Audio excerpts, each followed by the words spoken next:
Welcome back to Issues and Answers. I'm talking with Joseph Kurt, and he is with the Charleston Tea Party. And I've heard a lot about the Tea Party, and I wanted to hear it firsthand. And Sure, Joseph sure. is doing a pretty good job in educating us. Before we went to the break, I was talking about big business and the fact that they pay, you're saying they pay some 35%.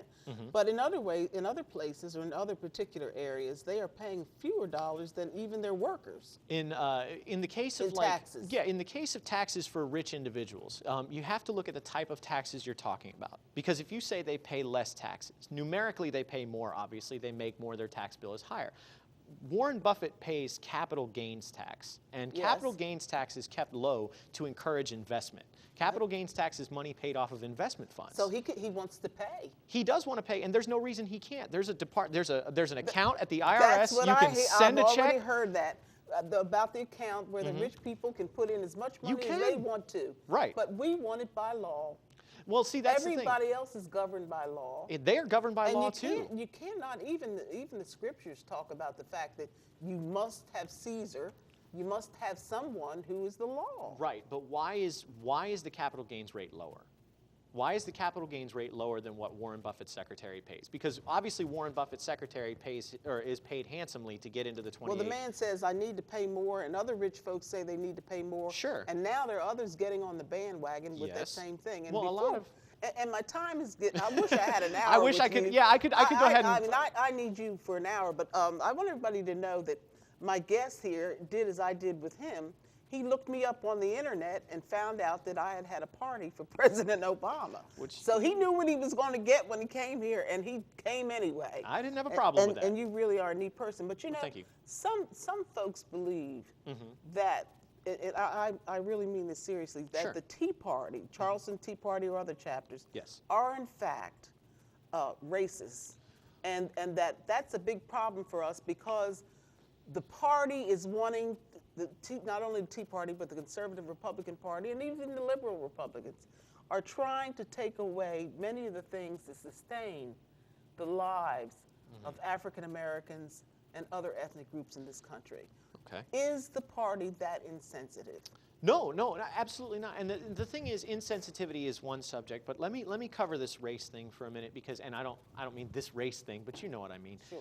The accusation of racism has been leveled at the Republican Party for a long time, especially conservatives in the Republican Party. So when the conservatives in a Republican Party become their own movement, it's a carryover from what was already there. The thing about conservatism is it works for everybody. There's no reason an African American or a Hispanic American or an Asian American or a Caucasian American can't go out and be successful on their own by utilizing their own entrepreneurship and initiative. There's nothing to say that we want to hold those people back. But you know, I don't know about that because I'm concerned about civil rights law. You know, you got to understand this. Sure, I civil understand. rights law is responsible for me keeping a roof over my head. Title 8 of the Civil Rights Law has to do with housing. Title 7 of the Civil Rights Law has to do with my ability to get a job. Executive 29446, I believe, has the authority to make sure that I can get government contracts and I'm paid fairly. I walk around in the world as a minority in this country. Sure. Walk around in this country, in this world, knowing that civil rights laws cover me and protect me. Why would anybody want to take away my rights under the law? Sure. Especially in a country that has been very, very treacherous when it comes to treating black people fairly. This is something you said in the beginning before we met in the interview. And 50 years ago, if I'm not mistaken, you marched with Dr. Martin Luther King in Pennsylvania. Oh, you read that too? I did read that too. The laws were there, right? Did the Civil Rights Act remove one racist? Did it change the mind of one racist human being? Yeah, because there were a lot of racists who turned civil rights oriented and marched with King. The civil rights movement did, but the legislation, when it comes out, when the government says you can no longer do this, that doesn't change the mind of a single racist. Well, the EEOC got a lot of cases, Equal Employment Opportunity Commission got a lot of cases and won a lot of cases where people were paid back pay and everything else because they were discriminated against by white employers. But what I'm saying is now, if you look at now, and yes, there was a horrible history of race relations in this country. Nobody's denying that. I grew up with Martin Luther King Jr. Day. I went to a high school that was at least 40% African American. You know, I grew up in a multicultural society. Right. Now, versus then.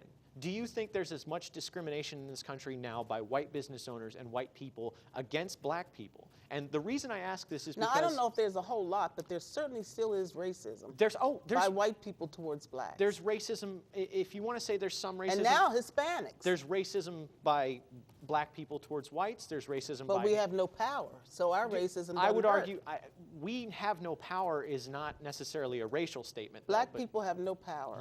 You have CEOs? If I'm angry with you and I don't want you around because of your whiteness, there's not a thing I can do with it. But if you're white, you have the power to take me out of my house, to take me off my job. If I took away those legislations right now, because you are a hardworking, decent individual, I wouldn't be able to take a thing away from you. Your character matters a lot more than your race, and you've built on that. And what we're saying is that option is available to everybody in this country. The legislation that set up the African American community as separate and needing more assistance, it was great, and it is still great. Separate and equal. Well, that's what I'm not saying separate but equal, but what I'm saying is now the opportunity is there, and it is becoming more and more colorblind. You got to come back. I will. And you know what? It is becoming colorblind because we got young people like you walking around. That's right. At least somebody can talk to you. Even though we may not agree, at least you talk about it. I would love to come back and expand on this. We're going to have my friend here come back soon. Sure. And really appreciate you being with us today. Not a problem. The Charleston Tea Party. And he is Joseph Kurt, and he's enlightened us in a lot of ways on what's going on. He's made it seem like it's more than just a big giant out there trying to rip us off and kill us. So here's his address if you'd like to ask more questions. And I'm sure you'd be happy to answer them as best you can. I actually read my emails and answer them on the air on my show. All right, and he does have a talk show. And of course, with Issues and Answers, we're always ready to accept your ideas. And we encourage you to contact us so that we can bring you the kinds of things that you would be interested in. And again, we would be happy to do that. And we'll do it right away. So there you have it. This has been Issues and Answers. I'm Cheryl Harleston.